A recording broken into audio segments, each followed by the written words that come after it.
हाँ हाँ, उससे मुझे आपत्ति है। हाँ हाँ सुनिए, बोलिए। हाँ, सरदार जी ने कहा था कि गुरु नानक जी बाबा काबा गए थे। तो काबा 3000 साल जितना था, 1000 साल पहले गए थे।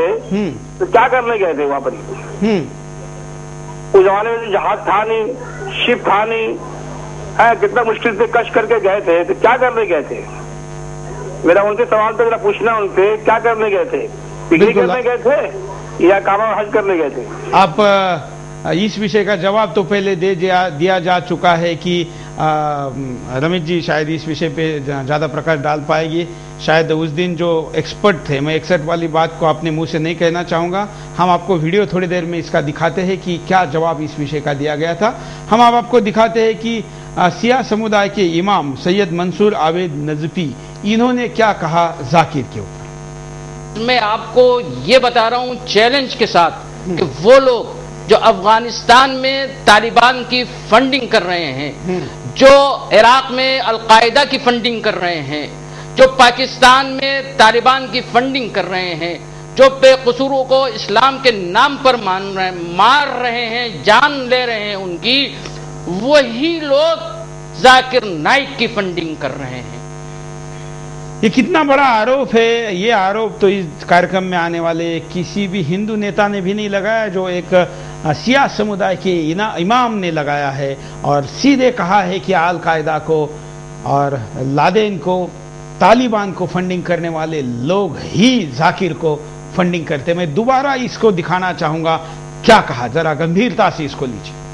मैं आपको ये बता रहा हूं चैलेंज के साथ कि वो लोग जो अफगानिस्तान में तालिबान की फंडिंग कर रहे हैं, जो इराक में अलकायदा की फंडिंग कर रहे हैं, जो पाकिस्तान में तालिबान की फंडिंग कर रहे हैं, जो बेकसूरों को इस्लाम के नाम पर मार रहे हैं, जान ले रहे हैं उनकी, वही लोग जाकिर नाइक की फंडिंग। अभी जो थोड़ी देर पहले काबा के बारे में कॉल किया गया, हम उसका वीडियो दिखाने का प्रयास करते हैं। अगर हम नहीं दिखा पाते इसी कार्यक्रम में, तो आप YouTube पर youtube.com/sudarshan TV चैनल, इस हमारे YouTube चैनल पर देख सकते हैं। रही बात तो इतने दूर कैसे गए थे, ये जो आप पूछ रहे, तो बाबर जब वहां से ईरान से यहां तक आ सकता है, तो क्या गुरु नानक देव जी यहां से वहां तक नहीं जा सकते?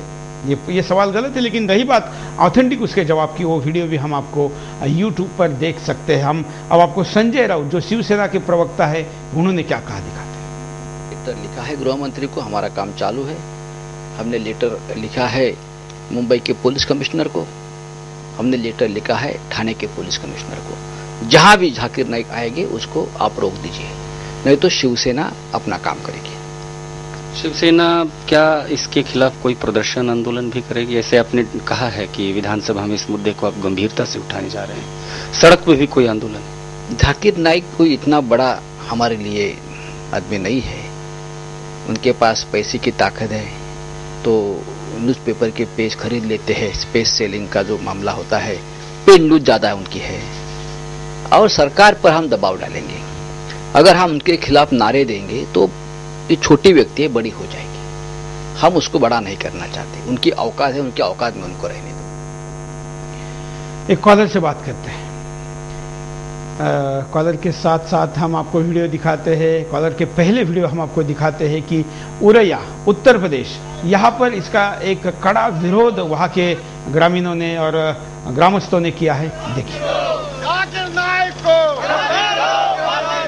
हिंदुओं का अपमान नहीं सहेंगे, नहीं सहेंगे। हिंदुओं का अपमान नहीं सहेंगे, नहीं सहेंगे। देवी देवताओं का अपमान नहीं सहेंगे, नहीं सहेंगे।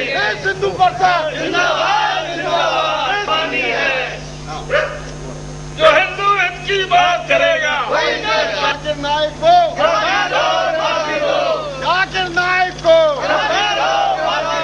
हिंदुओं का अपमान नहीं सहेंगे, नहीं सहेंगे। हिंदुओं का अपमान नहीं सहेंगे, नहीं सहेंगे। देवी देवताओं का अपमान नहीं सहेंगे, नहीं सहेंगे।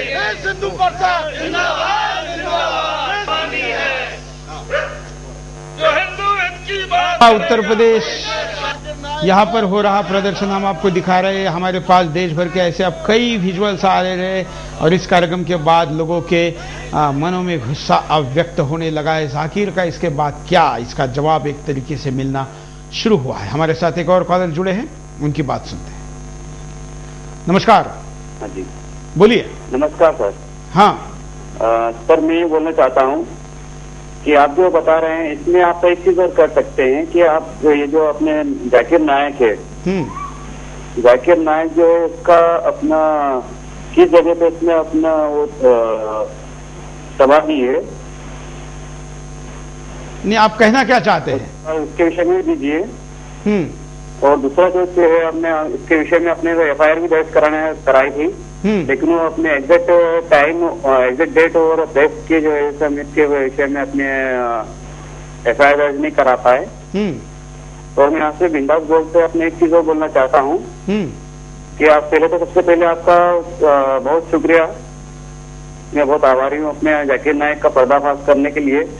और मैं जाकिर नायक को अपने खुले में अपने बिंदास तरीके से बोलना चाहता हूँ कि जाकिर, तूने अभी तक किसी क्षत्रिय के सामने भाषण नहीं दिए होंगे। अगर तू अपने मुस्लिम है और अगर इस प्रकार से एक गलत तरीके से भाव व्यक्त कर रहा है, तो एक क्षत्रिय के सामने, मेरे जो क्षत्रिय के सामने आकर के अगर भाषण देगा तब तक तो पता चलेगा कि हिंदुत्व क्या होता है और ये इस तरीके से बरगलाना क्या होता है। ओके सर, चलिए धन्यवाद अपनी बात को रखने के लिए। हम अगले कॉलर से आपकी बात कराते हैं। नमस्कार। हेलो, बोलिए। हाँ सुरेश जी, पहले तो आपको बहुत बहुत धन्यवाद देना चाहूंगा। बाकी आपने जो ये दिखाया जाकिर नायक का, इसके खिलाफ हिंदुओं को खुद ही लामबंद होना पड़ेगा, सरकार से उम्मीद करने की कोई जरूरत नहीं है। क्योंकि सरकार अगर कुछ करना चाहती तो आजादी के बाद से बहुत कुछ कर सकती थी, लेकिन ये जाकिर नायक जैसे लोग रोज पैदा होते हैं और हिंदुओं के खिलाफ या किसी भी धर्म के खिलाफ इस प्रकार के दुष्प्रचार करते ही रहते हैं। बिल्कुल, धन्यवाद रमेश जी। हम इस कॉल के साथ इस कार्यक्रम को अब खत्म करेंगे, क्योंकि इसके बाद हमको जाकिर का पर्दाफाश का लास्ट एपिसोड भी करना है।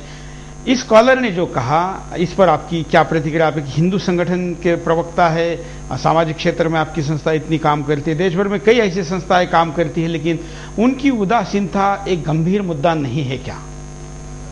जी, वास्तविक रूप से अगर हम देखेंगे तो ये बहुत ही गंभीर मुद्दा है, क्योंकि हम जो देख रहे हैं कि आजकल राजनीति के आधार पर ही सब कुछ चल रहा है। वो बहुत सबसे बुरी बात यही है कि हर एक चीज का आधार उसको राजनीतिक स्तर पर बनाया जाता है, या राजनेताओं से जो किसी भी भ्रष्टाचारी को आज तक अरेस्ट नहीं कर सके, जिन्होंने जी न्यूज के संपादकों को अरेस्ट किया लेकिन अपने किसी भ्रष्टाचारी मंत्री को अरेस्ट नहीं किया, जो अब तक अफजल गुरु को फांसी नहीं दे सकते हैं, उस गवर्नमेंट से हम क्या अब असर रख सकते हैं? इसके लिए मुझे ये लगता है कि गवर्नमेंट की आशा छोड़ करके हम सबको रास्ते पर उतरना चाहिए। और जो हमने उसके खिलाफ आज पुलिस कंप्लेंट दर्ज करवाई है, FIR दर्ज करवाई है, ना कि केवल उसके साथ कल से हमारा आंदोलन शुरू हो जाएगा। कल जहां पर थाने जिले में मुमरा में उसका कार्यक्रम है, वहां पर हम आंदोलन से शुरुआत कर रहे हैं। तो मैं ये मानता हूं कि कल वहां पर होगा, परसों सिद्धिविनायक मंदिर के यहां पर होगा। तो इस आंदोलन के माध्यम से ही हम इस प्रश्न का जवाब दे सकते हैं कि हिंदुओं के बारे में आप हिंदुस्तान में रह करके नहीं बोल सकते हैं।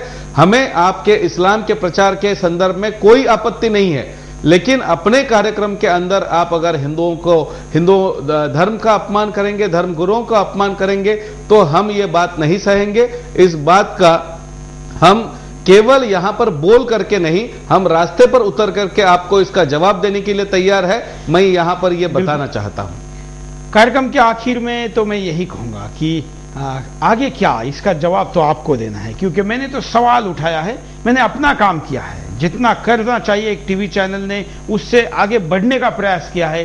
सारे खतरे मोल कर, सारे दुश्मनी मोल कर, जो भी होगा देखा जाएगा, इसके साथ हम उतरें और आपके सामने ये 3 बिंदास और 6 जाकिर के पर्दाफाश लेके आए। अब आगे क्या, मैं नहीं, आपको जवाब देना है। आज के लिए इतना ही। जय हिंद।